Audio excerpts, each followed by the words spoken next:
Buksan natin ang ating mga Biblia sa Matthew chapter 5. Matthew chapter 5. At babasahin natin ang mga talatang 10 hanggang 12. Pinamagatan ko po itong pag-uusig ng Kristiyano, ipagtataka ba? Pag-uusig ng Kristiyano, ipagtataka ba? Palay kung hindi dapat. Ang dapat natin pagtataka kung hindi ka inuusig na ikaw isang Kristiyano. Basahin natin verse 10 to 12. Mapapalad ang mga inuusig dahil sa katwiran, sapagkat kanila ang kaharian ng langit. Mapapalad kayo kapag kayo ay nilalait, inuusig, at pinagsasabihan ng sari-saring kasamaan na pawang kasinungalingan dahil sa akin. Magala kayo at magsaya, sapagkat malaki ang gantimpala ninyo sa langit, sapagkat gayon din nila inusig ang mga propeta na nauna sa inyo. Ito ang salita ng Panginoon, tayo ay manalangin. Opo, Panginoon, tanging sa biyaya ninyo, sa inyo lamang kalooban, kami maging marapat sa iyong harapan. Tulungan niyo kami, Panginoon, na maunawaan ang mga salita ninyo upang lahat po ng maaring mangyari sa aming buhay, hindi namin dapat ipagtaka, kundi matuto kaming tumingin sa iyo, matuto kaming magpuri sa inyo bilang inyong mga tao. Itong aming dalangin sa pangalan ng Panginoong Hesus. Amen. Ang buhay Kristiyano ay may hambing natin sa isang tasa. May isang taong nagpunta sa isang tindahan ng mga Chinese at nakita niya ang napakaraming tasa na iba't ibang mga hugis, iba't ibang kulay. Ngunit isang tasa ang nakapagbigay sa kanya ng pansin at kanya itong nilapitan at nagtanong kung magkano yan.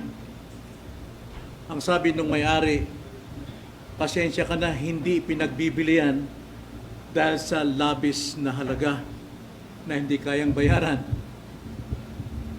Bakit? Ano bang klaseng tasa yan? Saan ba nagmula yan? Paano ba yan ginawa? Itasa lang naman yan. At ang sabi nitong may-ari, ang sabi niya, may isang tao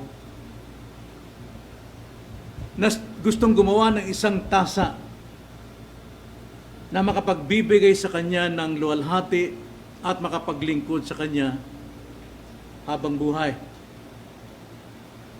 Napadaan siya sa isang putikan at sa putik na yon siya kumuha ng kapirasong putik at pag-uwi sa bahay, kanya itong hinubog, nilamas hanggang sa inalis ang lahat ng mga dumi, ang bato, ang basag na bote at ano paman, hanggang sa ito'y maging purong putik. At umupo siya at nilagay doon sa kanyang hulmahan at pinaikot ang hulmahan at kanya itong hinubog sa isang napakagandang hubog na tasa. At nilagyan niya ito ng hawakan at kanyang binigyan ng mga hugis, mga diboho, at pagkatapos binigyan siya ng kulay at napakaganda nung tasang yon. At ang tasa ay nagsalita. At ang sabi ng tasa, salamat po, binigyan niyo ko ng buhay. Ang sabi ng may-ari, ngayon, ang ganda mo. Nasa iyo lahat ng katangian para hangaan ka ng lahat ng tao. Subalit hindi pa tapos ang paglikha ko sa iyo. Hindi pa po tapos. Napakaganda ko na. Ang ganda ng pagkakayari. Wala akong katulad. hindi pa tapos. Nakita mo yung pugon na yun? Mayroong apoy. Yan ay painitin ko pa ng 7 beses na init ng apoy. At ikaw ay ilalagay ko roon. Sabi ng taas, huwag, maawa ka sa akin, Panginoon. Ayoko, mamamatay ako dyan. Hindi ko kayang manatili dyan. Pero wala siyang magawa. Hinawakan siya ng may-ari, nilagay doon sa pugon. Huwag! Huwag, maawa kayo sa akin, mamamatay ako. Ngunit hindi siya pinakinggan at inilagay siya roon. Tinakpan ng pugon. Ngunit nakasilip ang Panginoon sa kanya. At habang siya roon talagang nagmamakaawa, dahil sa init ng apoy, sumisigaw siya. Tumatango ang Panginoon niya. Sabi, palagi ko tama na. At pagkatapos, binuksan niya, sabi ng tasa, "Ay, salamat! Nakahinga akong maluwag, buhay pa pala ako." Ang sabi ng kanyang amo, Panginoon, ngayon napakatibay mo, ngunit hindi pa tapos. Ha? Huwag, maawa ka! Ano gagawin mo sa akin? Pipinturahan kita ng napakagandang pintura at lalagyan ko ng dekorasyon ang buong katawan mo. At pininturahan niya, sabi, tama na! Nasusuka ako sa amoy. At pagkatapos, yan, ang ganda mo na. Obra maestra. Hay, salamat po. Tapos na. Hindi pa. Ibabalik kita muli doon sa pugon. Wag! Katapusan ko, mamamatay na ako. Ngunit walang magawa ang tasa. Siya'y nilagay at sinara ang pugon at siya'y nagsusumigaw. Ngunit mamaya-maya binuksan sa muli at ang sabi ng Panginoon niya, yan, perfect. Lahat ng kulay, lahat ng tibay na sa iyo, ikaw ay isang obrang maestra para sa akin na makapagbibigay lugod sa akin. Buhay Kristiyano, mga kapatid, tayo po'y kinuha mula sa putik ng kasalanan. Hinubog tayo tungo sa larawan ni Kristo. Binigyan tayo ng biyayang kaligtasan. Binigyan tayo ng banal na espiritu upang tayo makapamuhay at makapagbibigay papuri sa Kanya. Ngunit hindi pa tapos. Tayo ngayon ay nasa kasalukuyan at tayo inilalagay sa nagliliyab na mga pagsubok upang makita ang ating tibay at maluwalhati ang Diyos sa Kanyang pagkakalika sa atin. Naalala natin nakaraan, tinapos natin ang 7 katangian ng isang totoong Kristiyano. 7 katangian na siyang ginawa ng Diyos sa atin nung tayo po'y naligtas. Tayo'y ginawa niyang dukha sa Espiritu na wala tayong may pagmamalaki kundi ang Diyos lamang. Tayo'y ginawa niyang nahahapis sa mga kasalanan natin. Hindi tayo makatulog, hindi tayo matahimik hanggat may kasalanan tayo sa ating buhay. Ginawa niya tayo mapagpakumbaba upang sa ganoon siya ang mataas. Hindi self-important ang ating sarili. At pagkatapos, binigyan tayo ng pagkauhaw at pagkagutom sa katwiran. Hindi tayo nagiging self-righteous sa ating mga sarili. Yan pong pagkakalikha ng Diyos sa atin at pagkatapos dahil dyan tayo'y naging mahabagin. Mahabagin tayo sa lahat ng tao, kaaway man, kaibigan man, tayo po ay may angking kahabagan. At dahil dyan, nilinis ang ating mga puso. Malinis ang ating puso. Hindi tayo malaki sa ating sarili. At tinitignan natin ang kaluwalhatian ng Diyos at nakaraan, ginawa niya tayong mapagpayapa. Tayo ay inutusan ng Diyos at binigyan ng kakayanan upang ang mga tao ay ating pong dalhin sa Diyos upang sila'y magkaroon ng reconciliation, magkaroon ng kapayapaan na matanggap din nila ang biyayang natanggap natin. Ito ang katangian ng isang tunay na Kristiyano. Subalit, kailangan pa tayong isalang sa apoy ng mga pagsubok. Hindi pa tapos ang proseso ng ating pong pagiging Kristiyano. Pag-uusig, kailangan ng Kristiyano.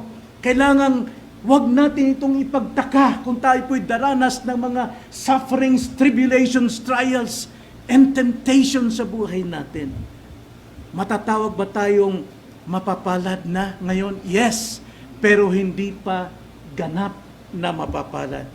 Tulad ng tasang ito, kailangan idaan siya na makailang beses sa apoy ng pagsubok upang lumabas ang pagkadalisay ng pagiging isang mapalad na Kristiyano. Kaya napakalaga po ito, mga kapatid, tungkol po sa pag-uusig ng Kristiyano. Dapat ba natin ito ipagtaka? Tignan natin ito sa dalawang bahagi, mga kapatid. Ano po ang kahalagahan ng pag-uusig o trials, temptations, sufferings, and tribulations sa buhay natin? Dalawang bagay po. Unang-una sa verse 11 and 12, makikita natin na ang pag-uusig is a promise. Ito po isang pangako. Ang sabi po sa ating text, mapapalad kayo kapag kayo ay nilalait at inuusig at pinagsasabihan ng sari-saring kasamaan na pawang kasinungalingan dahil sa akin. Magalak kayo at magsaya sapagkat malaki ang gantimpala ninyo sa langit, sapagkat gayon din nila inusig ang mga propeta na nauna sa inyo. Mapapalad kayo kapag kayo ay nilalait.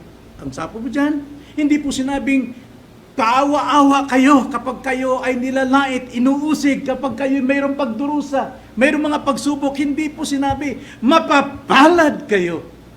Mapapalad kayo. Ngayon, kung hindi mo alam, bilang isang Kristiyano, problemang malaki sa buhay mo kapag may pagsubok ka.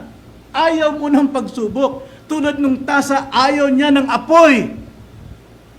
Ngunit kalooban ng Diyos, apoy. Pangako ito upang ikay tumibay. Hindi ito pagpapahirap sa iyo. Biblia ay puno ng mga pangako sa mga mapapalad na tao tulad mo. Tulad nating lahat. Pag-uusig, tribulations, and trials. Habang tayo po'y namumuhay sa kingdom of God, sa kaharian ng Diyos. Tingnan niyo ang sabi sa Acts 14:22. Ganito po ang sabi sa Acts 14:22. Ang sabi po rito, na pinalalakas ang mga kaluluwa ng mga alagad at pinapatatag ang loob nila na manatili pa sa pananampalataya at sinasabi na sa pamamagitan ng maraming kapighatian ay kailangang pumasok tayo sa kaharian ng Diyos. Kailangan sa pagpasok natin sa kaharian ng Diyos, sa pamumuhay natin sa kaharian ng Diyos, pamumuhay natin Kristiyano, marami pong mga pagsubok tayong daraanan. Marami pong mga pagsubok tayong mararanasan. Yan po ay pangako doon sa mga taong namumuhay sa salita ng Diyos. Pero kung hindi ka namumuhay sa salita ng Diyos, hindi mo maranasan ang pagsubok, walang magagalit sa iyo na taga-sanlibutan. Bakit po? Kasama ka ng sanlibutan. Kakampi ka ng sanlibutan. Doon ng araw, mga kapatid, ang isang tao, isa siyang bida sa kanyang buhay. Kilalang kilala siya ng isang baryo. Siya po ay minamahal ng buong baryo sapagkat siya'y layon lang kasama. Lahat ng mga kasayahan nandun siya at nangunguna siya ang bida. Kaya naman talagang puring-puri siya ng lahat ng mga tao sa baryo. Ngunit isang araw nagulat siya sapagkat kinamumuhian siya. Kinasusuklaman siya.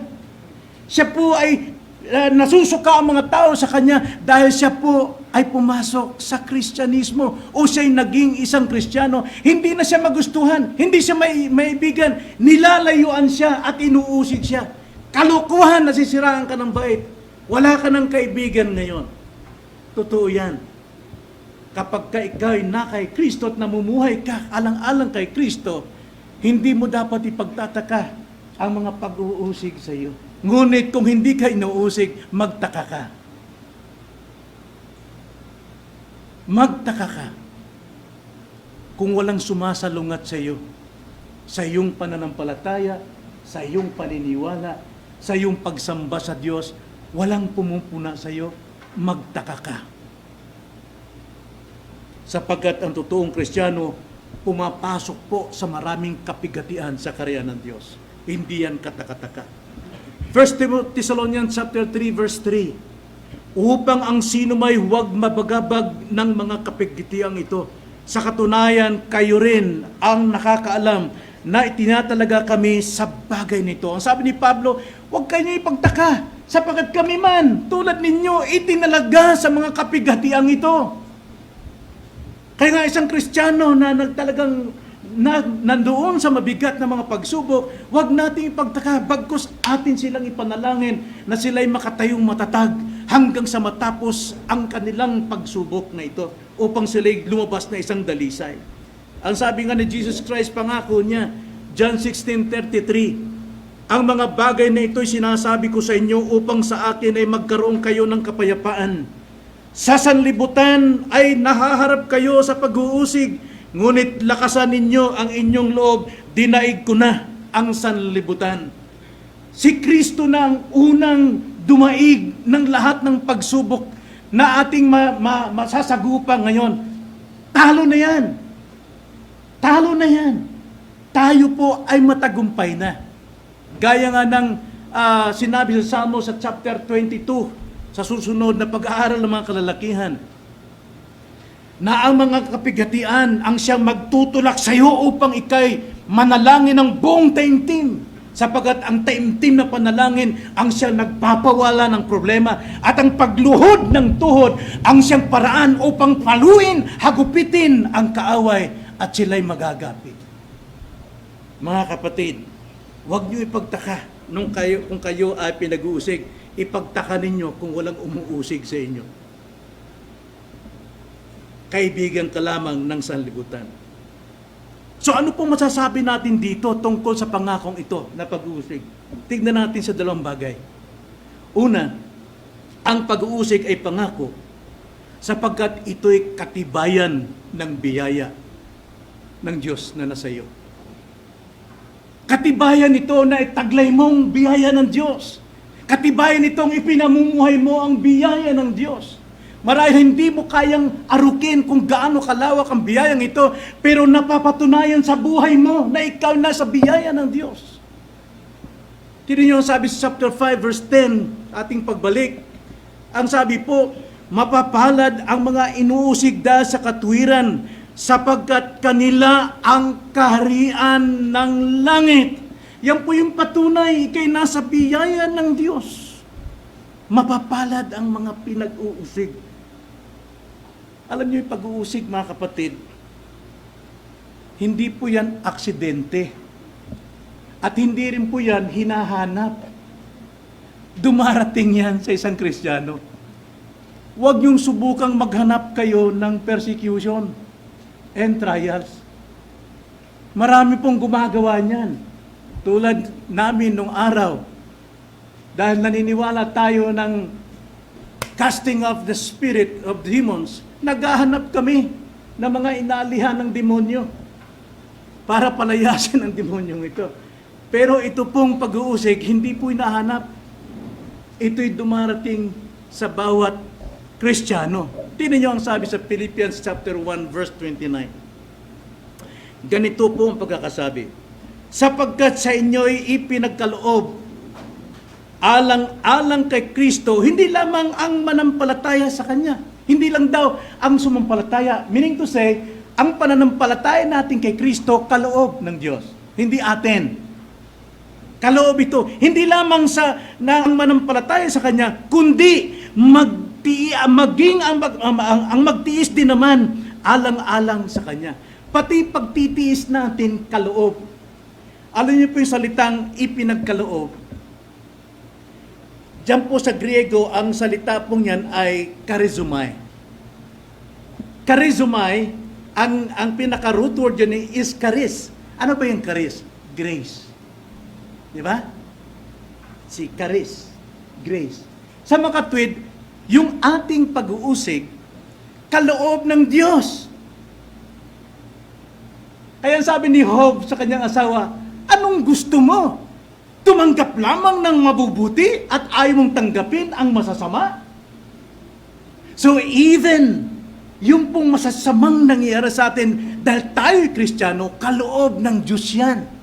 At kadalasan, nilalayuan natin, tinatanggihan natin, nilalabanan natin ang mga pagsubok. Gayong apoy iyon upang ikay patibayin sa iyong pagkakristyano. Galit tayo kapag tayo po ay nauusig. Kaya nga, ang pag-uusig ay hindi po hinahanap. Ito'y kaloob. Kaya huwag kang magtaka kung inuusig ka. Magtaka ka kung hindi ka inuusig.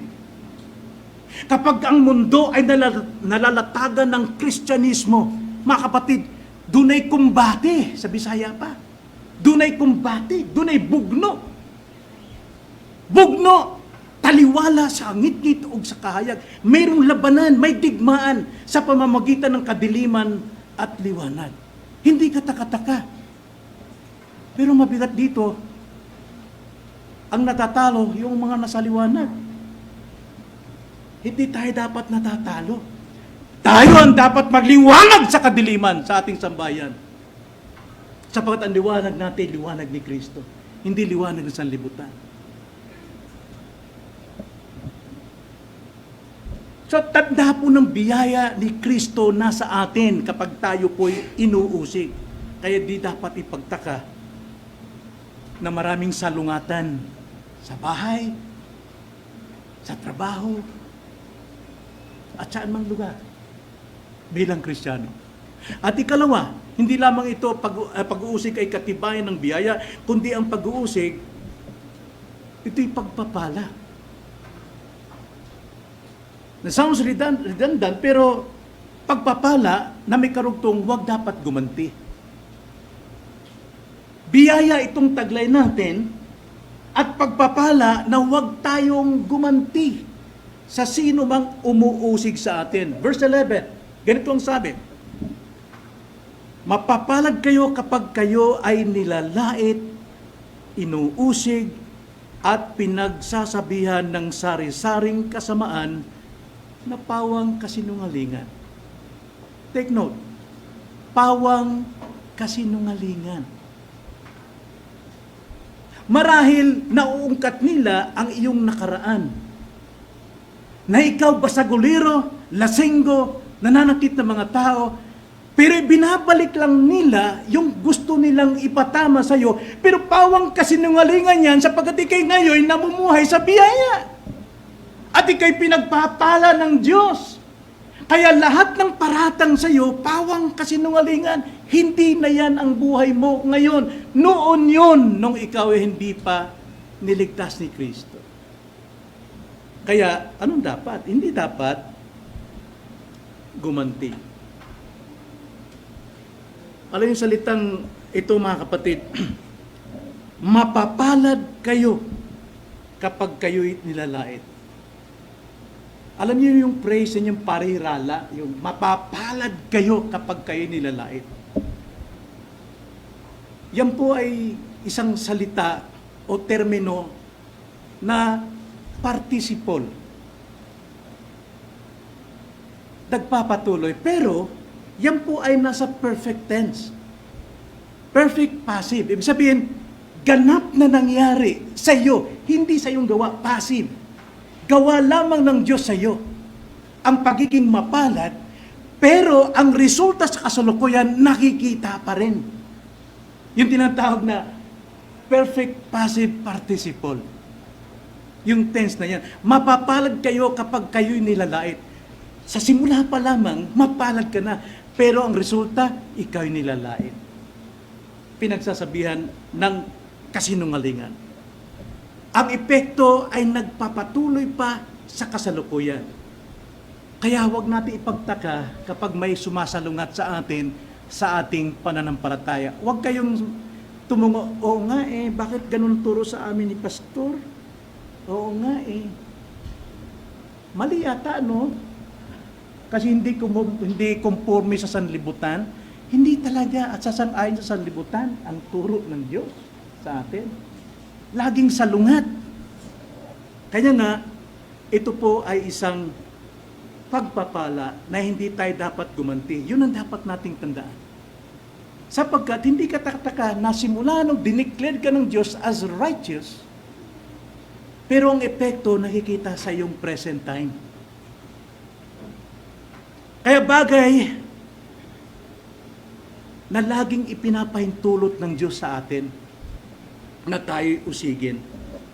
Ngayon, kung tayo po'y nagtatago sa lungga, tulad ng mga ermitanyo, para wag daw silang magkasala, tulad ng mga taong nandyan sa 30 years doon sa kumbento nagtatago para wag magkasala, lalo sila magkakasala sapagkat ang kasalanan ay nasa puso. At ang kasalanan yan, malalantad yan kapag ikay nasa labas, kung paano mo ito pigilan. Kung paano mo itong ihingi ng kapatawaran sa Diyos. Kanya nga, mga kapatid, ang pag-uusig na ito, ipinapahintulot ng Diyos araw-araw. Tulad tayo nung tasang nandun sa apoy ng pugon. 1 Peter chapter 1 verse 6 to 7, ang ating pananampalataya, bagamat katulad ng ginto, ngunit ang gintong nasisira ay dinadarang sa apoy upang ito'y madalisay ng 7 beses. Ganon din ang ating pananampalataya. Huwag nating ipagtaka kung tayo po ay inuusig o mayroon tayo mga trials o temptations sa buhay because we are Christians. Ang Kristiyano po never pong gumaganti ng anumang salita. Tanda natin. Narinig niyo ba? Narinig ko ba sarili ko? Sapagkat pag ako pinuna ng asawa ko, gumaganti ako. At yan ay hindi dapat. Sapagkat itinutuwid lang ako sa aking pagkatao. Ngayon, pag tinutuwid tayo ng ating asawa, patunayan mong ikay nasa biyaya, hindi ka gumaganti. Amen? Tinood ba na? Siguraduha. Totoo ba yan? Sabi ko sa Tagalog. Tsakin mo. Dahil mawawala ng saysay ang biyaya sa atin, mga kapatid. Hayaan mo yung apoy na yon ang siyang maghuhubog sa iyo tulad sa larawan ni Kristo.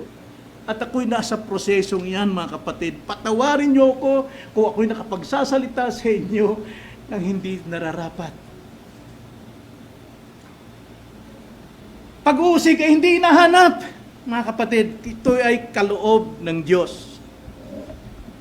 At bakit ko laging di pinagdidiinan na hindi nahanap? Ito po sa pangalawa punto.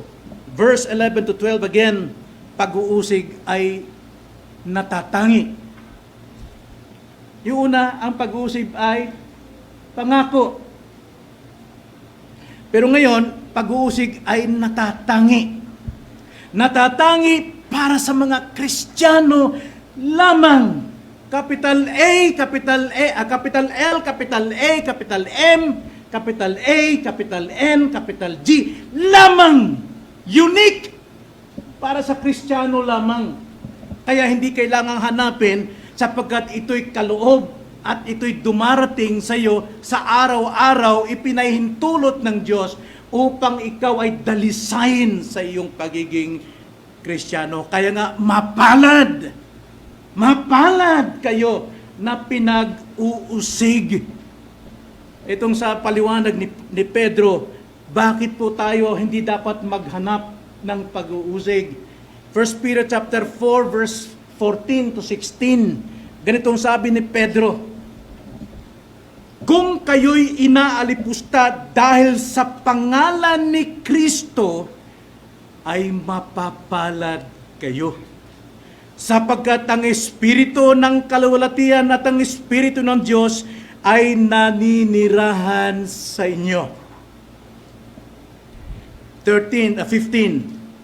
Ngunit kung magdusa ang sino man sa inyo bilang isang mamamatay tao, o dahil siya'y laging galit sa kapwa, di ba? Ang may galit sa puso, siya'y mamamatay tao. Kaya nga sabi diyan, ngunit huwag magdusa ang sino man sa inyo bilang isang mamamatay tao, o magnanakaw, o gumagawa ng masama, o bilang isang mapanghimasok. Ngunit kung ang isang tao ay nagdurusa bilang Kristiyano, huwag niyang ikahiya ito, kundi luwalhatiin niya ang Diyos sa pangalan ito. So mayroon pong naghahanap talaga ng pag-uusig. Ano yun? Yung gumaganti, yung nagsasalita ng hindi tama, yung kanyang pinoproteksyonan ng kanyang dangal para may taas siya, gayong totoo naman, at makapanira ng kapwa, talagang maraming magagalit sa iyo, maraming magtatampo sa iyo, maraming uusig sa iyo, pero hindi dahil sa ikaw kay Kristo, kundi dahil ikaw ay isang masamang tao. Kaya ang pag-uusig na nagpapaging mapalad sa isang tao ay hindi po hinahanap. Ito'y kaloob. Kaya hindi dapat gumaganti ang sinuman. So huwag kayong gumawa ng sariling persecutions sa inyong mga sarili. Marami nagagalit sa iyo dahil sa iyong ugali. At sasabihin mo, pinipersecute ako. Oo, dahil sa kasamaan mo.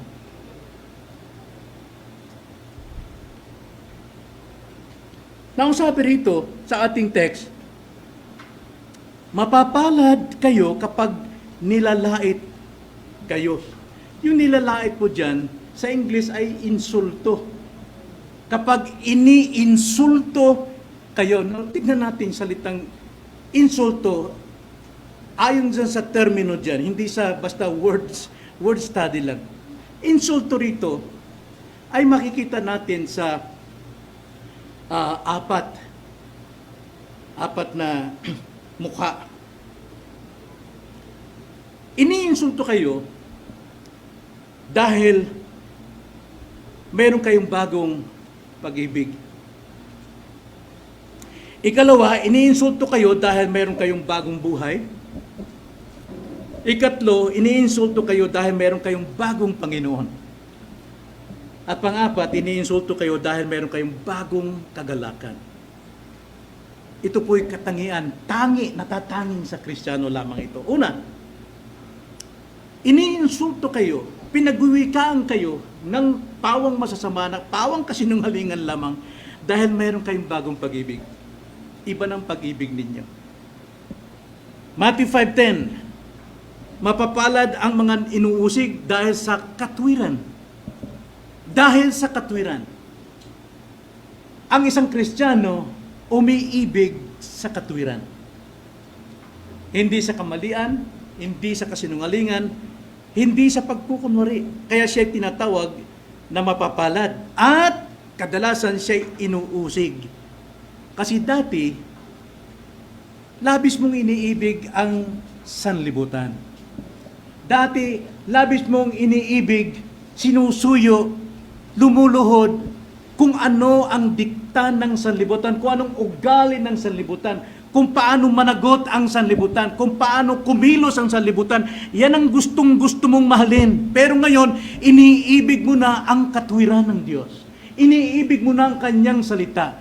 Ang pag-ibig mo ay hindi sa salita, kundi ang pag-ibig mo, isinasagawa mo yung natutunan.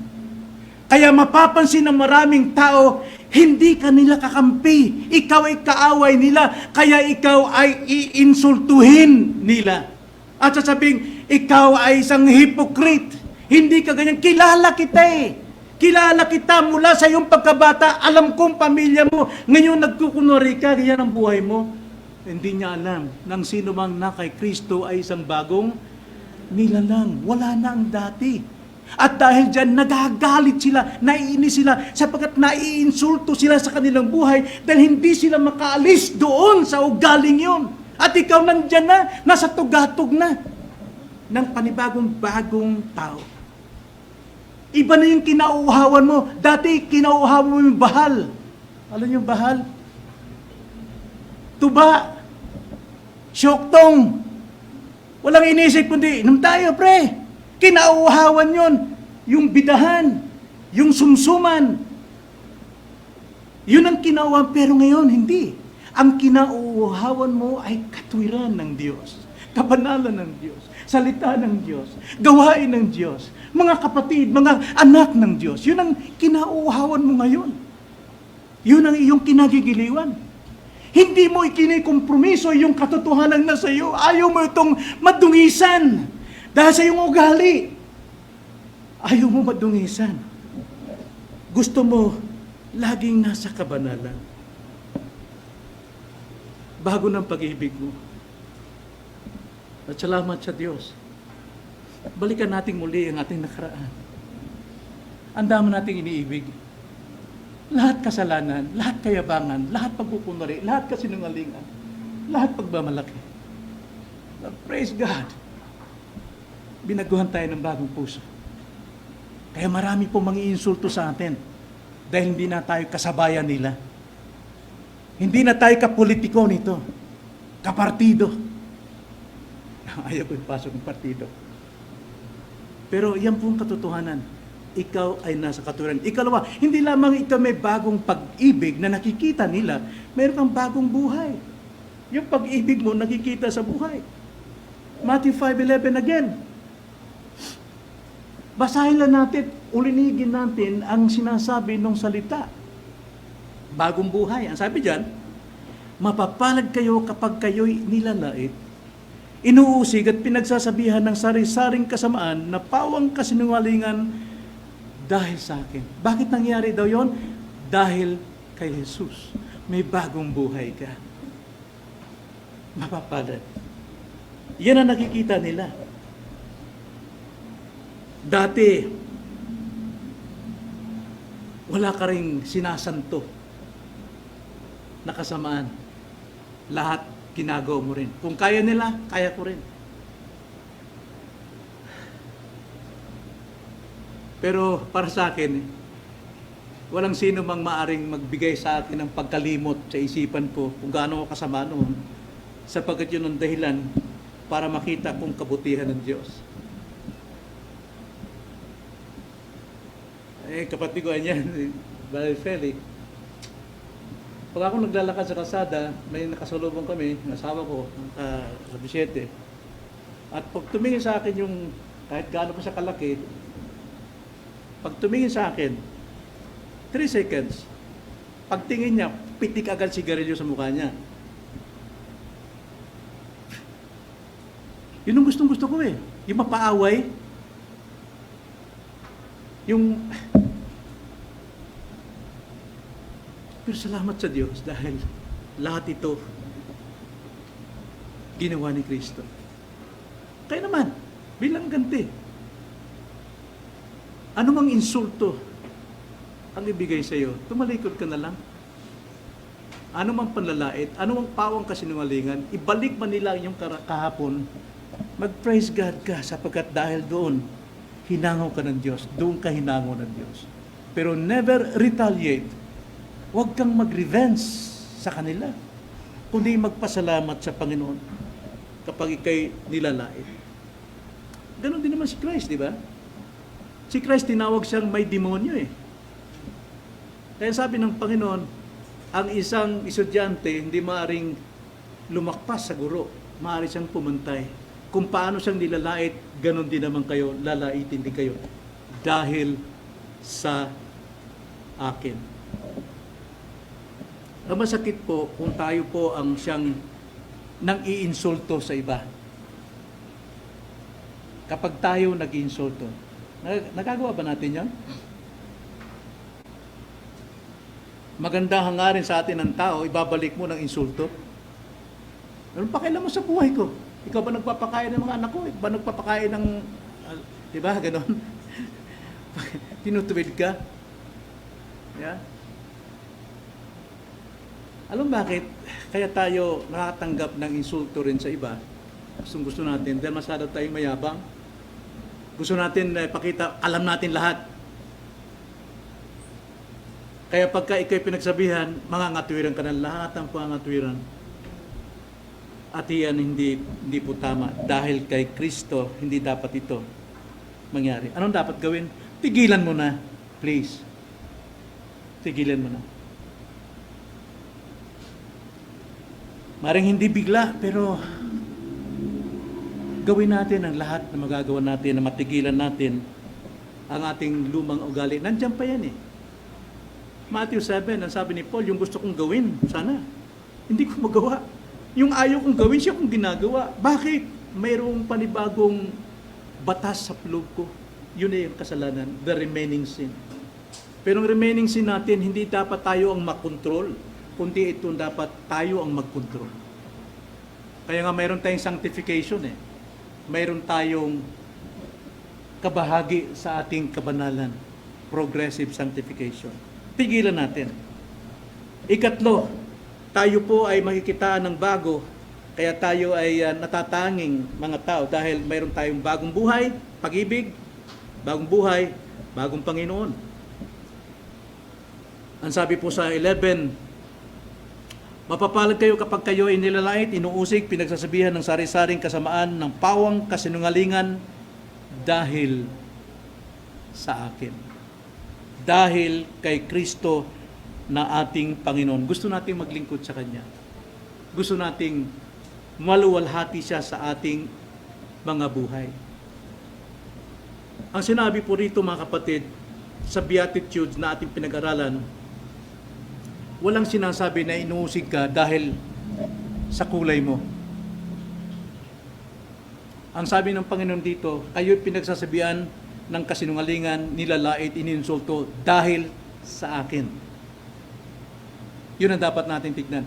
Hindi tayo nilalait dahil iba ang kulay ko, negro, iba lingwahe ko, Bisaya ko. Di ba maraming nilalait na Bisaya? Eh yung mga Bisaya na, mamayabang naman. Bisaya ka, ano? Eh magmamayang Bisaya, anong ebidensya mo? Doon na sinabi niya, eh, may ebidensya na. Hindi dapat ganun ang mangyari. Mayroon tayong bagong Panginoon na siyang dapat nating bigyan ng luwalhati. Hindi tayo inuusig dahil tayo ay ibang kulay, ibang lingwahe, dahil iba ang politika na partido natin. No, tayo po ay inuusig dahil tayo ay Kristiyano. Dahil tayo kay Kristo. At pang-apat, makikita sa atin ang bagong kagalakan. Hindi lamang bagong pag-ibig, bagong buhay, bagong Panginoon, kundi bagong kagalakan. Iba na yung kagalakan natin. Iba na yung, sa Bisaya pa, dili na nakuha ng bahak, katawa, bahak, di ba?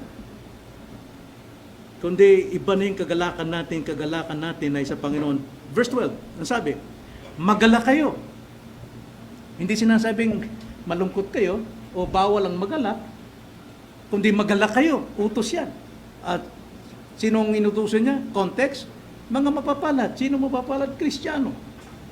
Magalak kayo at magsaya sapagkat malaki ang gantimpala ninyo sa langit, sapagkat gayon din naman, ganon din nila inuusig ang mga propeta na nauna sa inyo. Ano daw dahilan? Bakit tayo magalak? Bakit tayo magsaya? Sapagkat malaki ang gantimpala natin sa langit.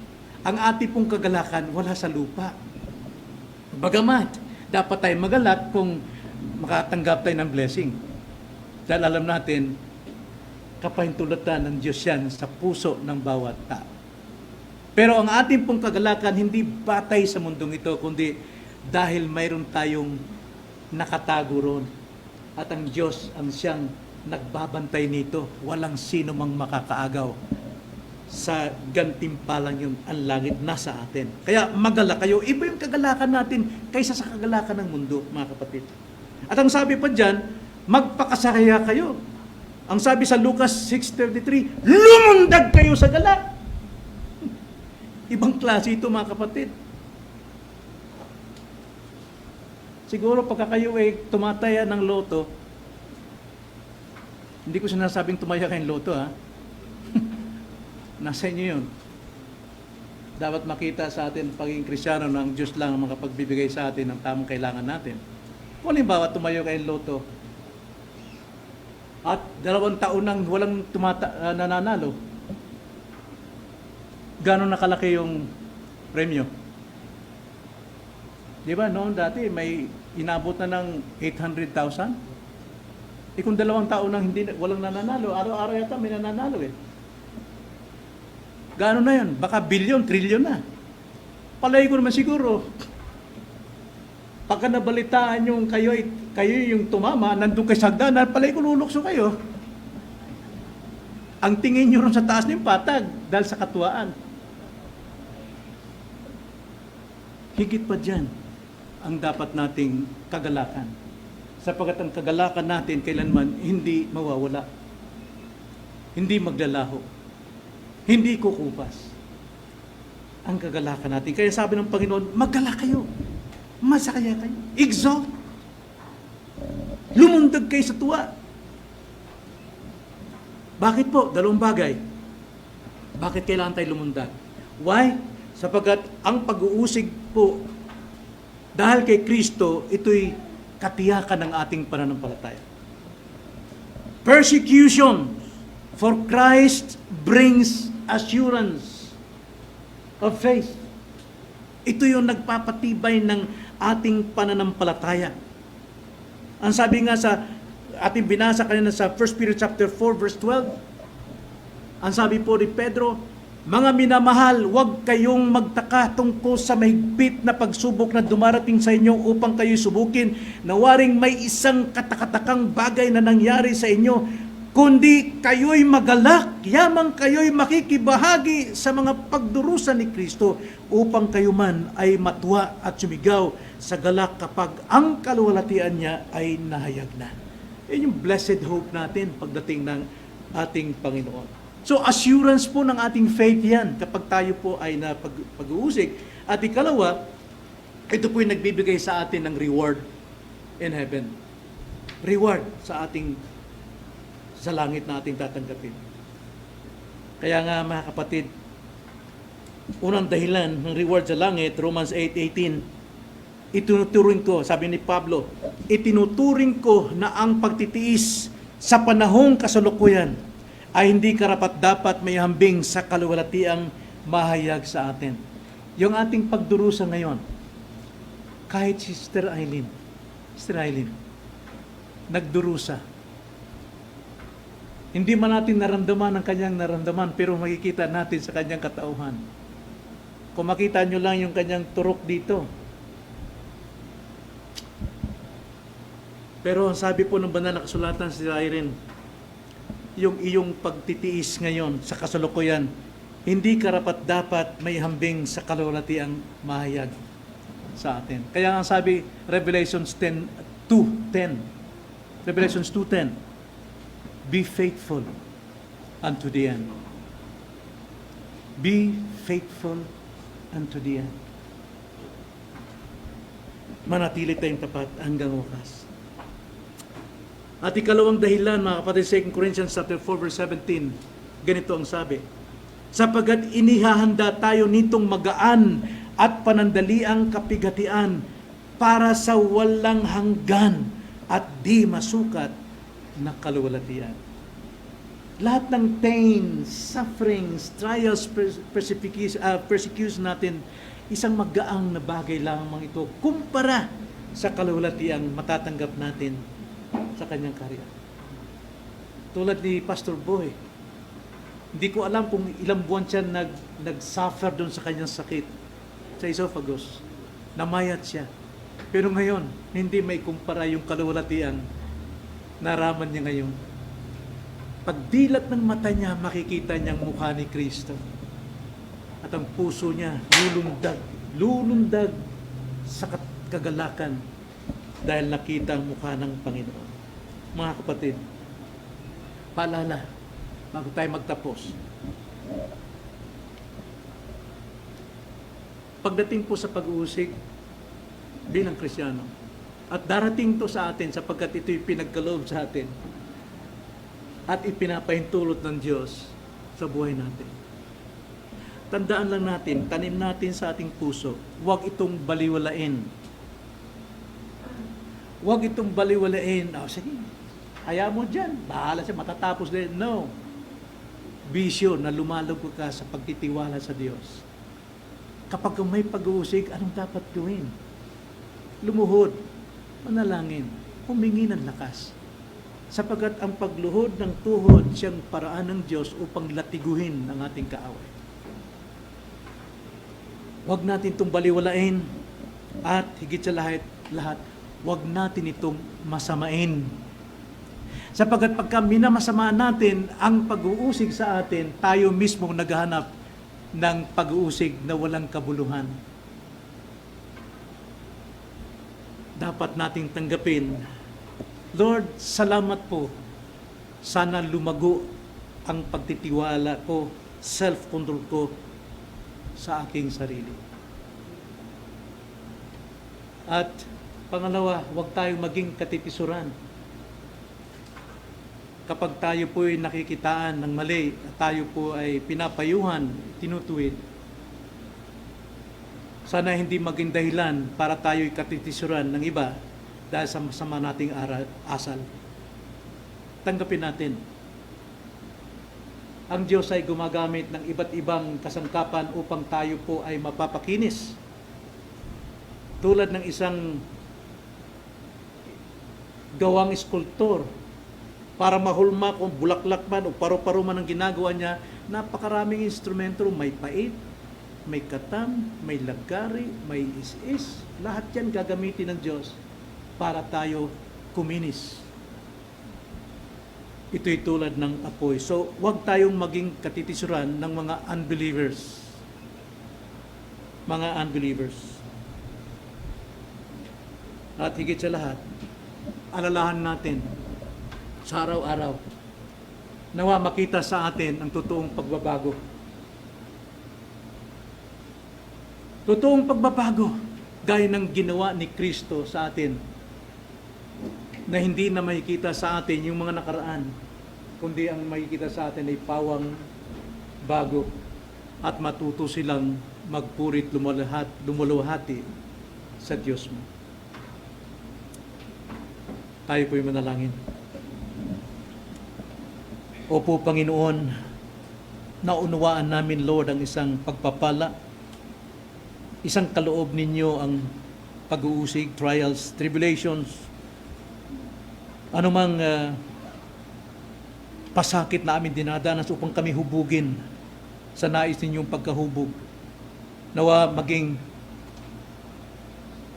matanggapin ang aming puso.